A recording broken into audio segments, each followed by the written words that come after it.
An art, a science. Valuations can be complex and mysterious, but at bizval we just don't think that needs to be the case anymore. We believe that if you can answer a set of straightforward questions about your financial performance and the prospects of your business, then you can get an accurate estimation of the value of what you've built. For those who want an extra touch, our concierge service is still incredibly affordable and it gives you direct access to our expertise.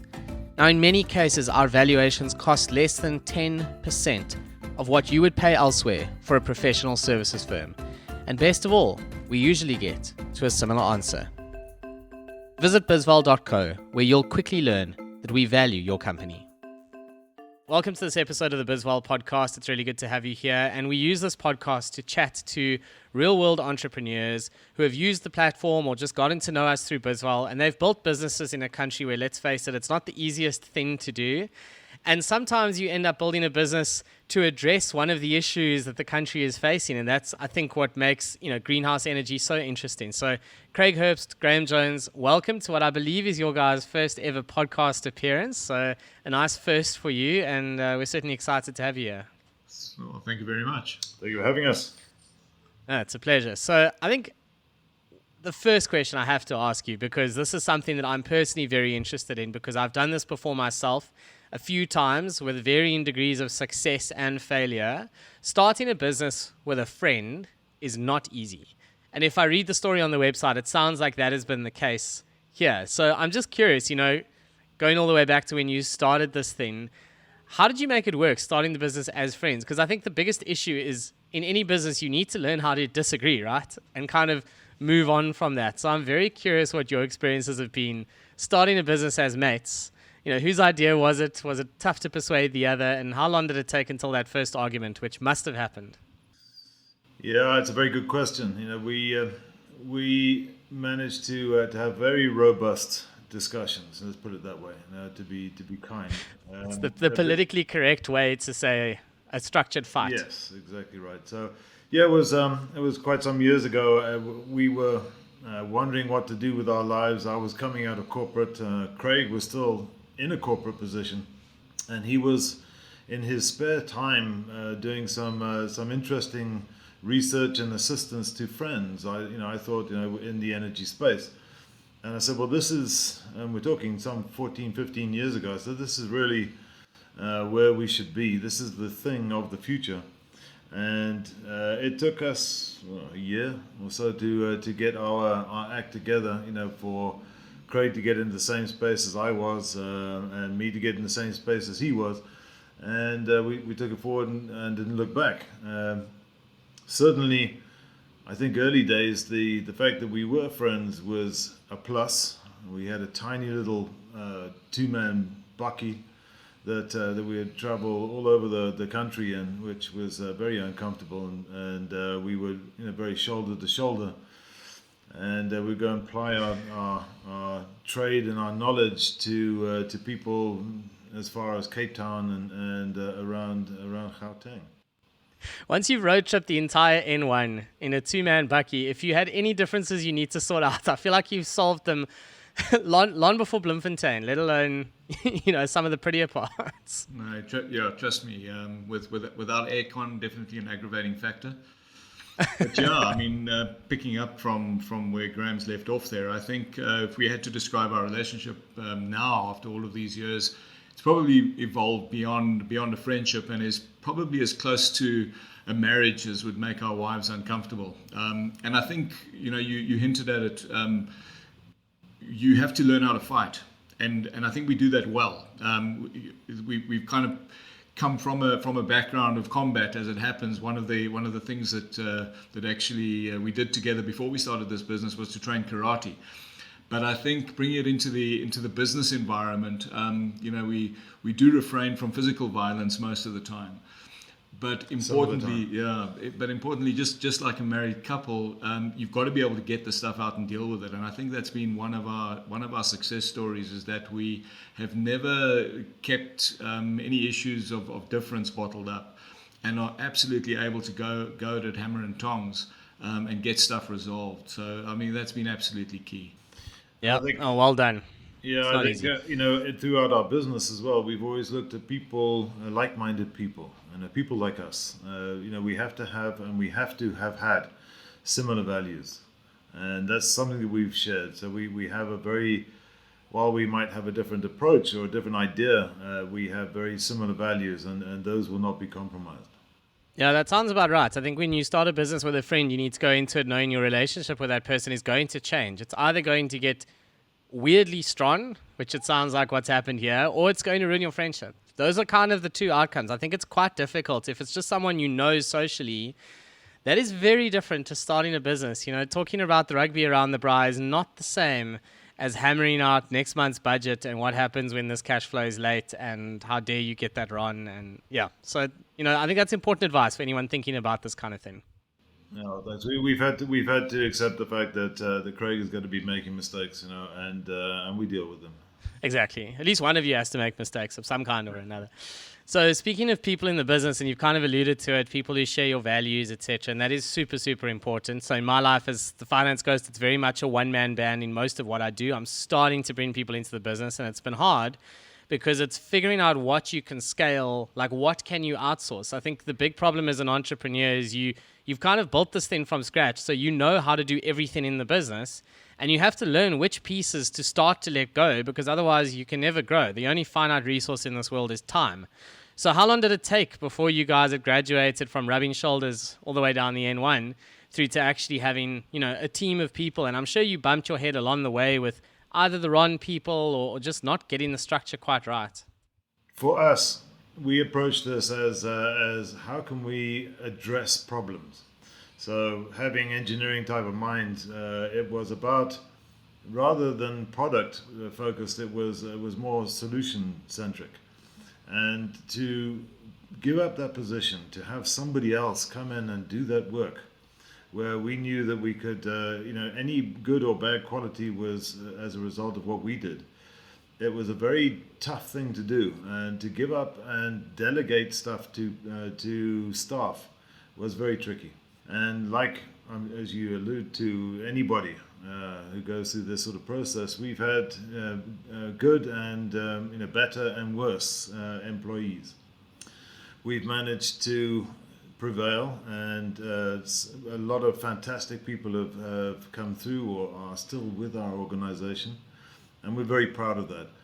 We've had one or two that we've had to move on as expeditiously as possible, but overall we have been blessed with really good people. So guys, every business has had tough decisions along the way, and entrepreneurs sometimes need to jump into a dark hole. They don't necessarily know what the landing's going to look like on the other side. Any examples that come to mind of that sort of experience for you on this journey? Yeah, that's absolutely apt.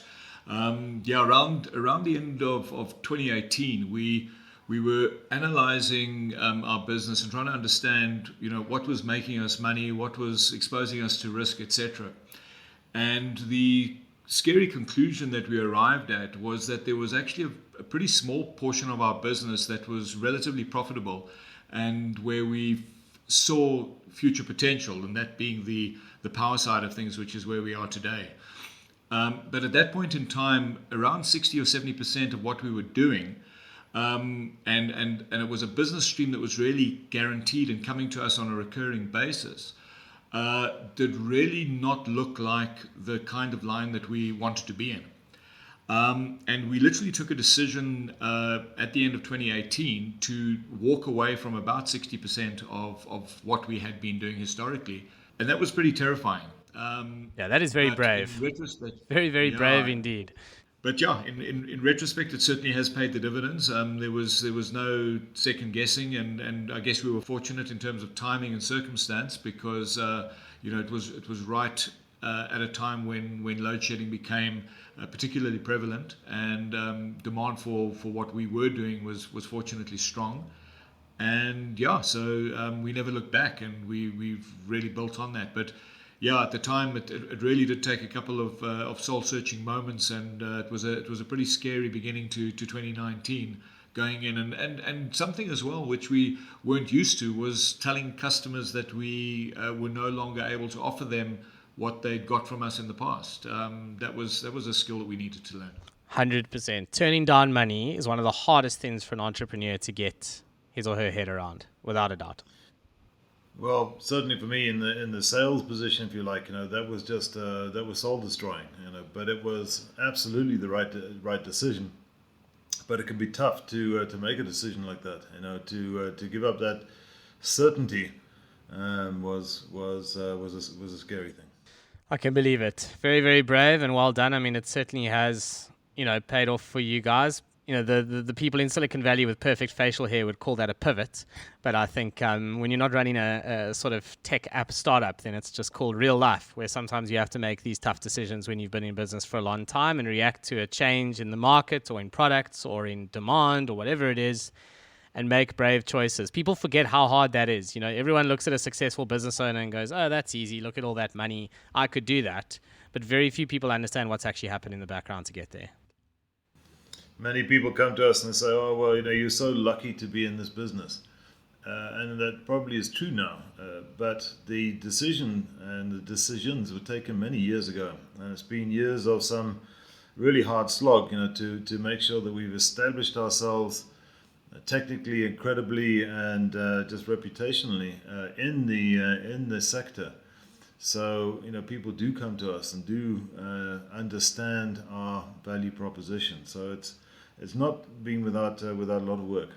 Luck is part of it, but at the end of the day, it takes a lot of tough decisions along the way as well. So one of the things, talking about your product, which I noticed on the website, which is quite cool, is these Tesla Powerwalls. I was just curious, how much demand are you seeing for these in South Africa? Because it's quite a high-end solution. I don't know to what extent you're willing to chat about that, but how many houses now are ending up with these things attached? Yeah, there's incredibly strong demand, and this is why we find ourselves not only focusing and redirecting our business into strictly the power sphere, but in the power space focusing exclusively in the high end and premium end of the market. Tesla Powerwall is pitched exactly there, and it's got a pretty unique value proposition in that it's a very elegant, sexy solution, and that clearly appeals to a very specific clientele. There's absolutely no shortage of customers looking to invest and spend money on good quality product and service behind the scenes. And so, this is very much where the back on which we've grown our business has been premium product like Powerwall. It's super interesting because if you can get it right, going premium is a very good way to build a business. Technically, it should result in good margins over time. It results in a high-end client base, and it gives you a little bit of defense against economic downturns, because in reality, the people who can afford Tesla Powerwalls can probably also afford a Tesla Powerwall, even if the markets take a dive or the economy is not so great. It's a nice place to be. Indeed. You were talking about that market sector on one of your sessions the other day. It is very much a focus of ours to be in the differentiated and premium sector, as opposed to the cost-cutting lower end of the sector, where we just don't see that as being sustainable. One of the major things that we focused on is having a relationship and longevity with clients. So we are here over a significant time to support people, and we just can't do it if we're trying to play in the cut rate game. Where everybody's going to cut the price and nobody's going to be there to support the client going forward. You don't want to be in a race to zero. That's even less fun than having a tough race at Kyalami. Craig, I think you are unfortunately in a particularly good place to comment on that. I know your interests lie in motorsport. Graham, do you share that interest, or are you into other things? Not at all. I managed to navigate from home to business almost adequately, but that's about it. So funnily enough, bizval is kind of born out of people who have an interest in motorsport. That's how I met my Graham, because both businesses happen to have a Graham involved. I met him karting at Kalani, and funnily enough, that's not how Graham and Howard met, but Howard is also into his motorsport. So there's a strong percentage of motorsport enthusiasts involved in this thing. I'm not sure how that ended up happening, but that is ultimately where we are. So I guess there's one more thing I want to touch on, and it's so interesting with where you guys are in your journeys. You must be only a handful of people who get very excited when the Eskom's to push app hits us with, stage 412B, which means you have no power ever. For you guys, that's what's driving demand, right? And it's not going to get any better with Eskom. It's probably going to get worse. So the reality is this is where the people need their own infrastructure, and I fear that water is not too far away. I see that's already kind of happening in Joburg. So these are just the realities of South Africa. But, in that context and with where you see the growth and everything else, and to the extent you are willing to comment publicly, what are your views on, it can be generic or on this one, what are your views on building a business for sale potentially at some point in time, or creating a sustainable income for yourselves? Or is it a phased thing? Do you find it starts out as we need to cover our bills, and over time you wake up one morning and you go, hey, hang on, we might actually have something we can sell one day? Yeah, it's very much the latter for us. We entered this game 13 years ago with some of the myths front of mind, like it'll take you about 3 years to get on your feet, and after that, sky's the limit. And we found ourselves a decade down the track, still very much in survival mode, really working our backsides off, trying to get ahead, and not really sure what kind of an asset we were building. And it's only in recent years that not only has our focus shifted dramatically to the end game, but our excitement about realizing that we have actually built a very significant business for ourselves here, and that has actually come to reality. So this is now what occupies Graham and my time. We have managed to make the shift between the working in the business to the working on the business mindset, and it's fun, and it's really exciting and empowering.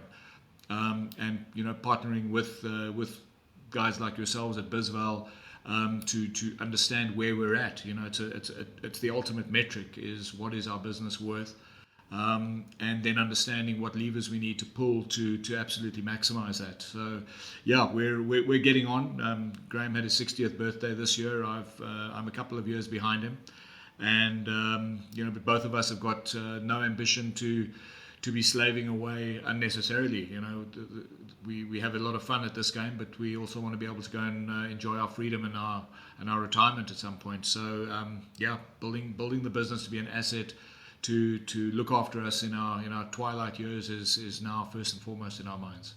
Yeah, I'd like to perhaps add that it's something that we have recently come to be focused on is exactly that. Making sure that this is the asset of value that we would really like to see. But we didn't start out that way, and certainly any advice to anybody starting a concern, a business, is perhaps think about an end game. We didn't. We got into business to do what we were doing, and we hadn't really thought. What about 10 years, 15 years down the road? And it's been a great journey, but it could have been perhaps a little more focused along the way. Hindsight always perfect, that's for sure. I love that comment of going from working in the business to working on the business. I've actually never heard that before, and it puts it so eloquently. It's brilliant. Craig, we may have to steal that as a blog topic one day and just credit you accordingly and put a picture of a Tesla Powerwall at the bottom. It certainly doesn't belong to me. Yeah, whoever, it is, but it's actually so good in terms of just describing the exact journey that so many entrepreneurs actually go on. I love it. It's fantastic. So, chaps, I think just wrapping up, because you guys are busy, everyone's busy, and the people listening to this are in all likelihood entrepreneurs, and they too are busy. I was wondering if you each have any last thoughts to leave with someone listening to this who might be in a tough space where they're kind of wondering what they're waking up in the morning for to actually do this.